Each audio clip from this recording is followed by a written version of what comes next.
Okay, caller ఉన్నారు దుర్గా రాజమండ్రి నుంచి. నమస్తే అండి దుర్గా గారు. నమస్తే. టీవీ చూడకండి, డైరెక్ట్గా మీ క్వశ్చన్ ఏంటో అడగండి.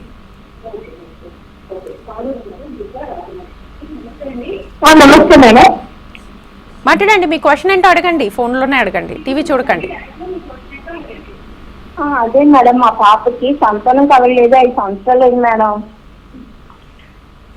ఇంకోసారి అడగండి. పాపకి 5 వీక్స్ అయిందండి పెళ్ళయ్యి. ఓకే. సంతానం గురించి మొన్న అదే ఇక్కడ మందులు వాడుతున్నారండి, ఏం కలగట్లేదు. పాపకైతే ఏ లోపం లేదు, నేటి బుడగలు ఉన్నాయన్నారు.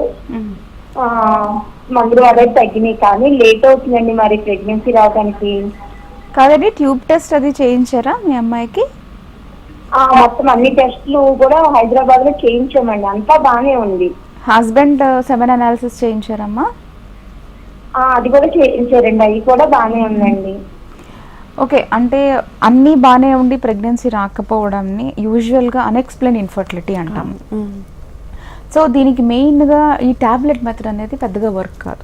ఓకే. సో వీళ్ళకి IUI is the best method, అంటే ఫస్ట్ మెథడ్. అంటే అన్ఎక్స్ప్లెయిన్ ఇన్ఫర్టిలిటీ సమస్య ఉన్నప్పుడు ఐయుఐకి వెళ్ళి చూస్తే బెటర్ సక్సెస్ రేట్ ఉంటుందండి. అంటే ఫస్ట్ ఈ టాబ్లెట్ మెథడ్ యూజువల్గా వీళ్ళల్లో పెద్దగా సక్సెస్ అనేది తీసుకుని రాదు అనమాట.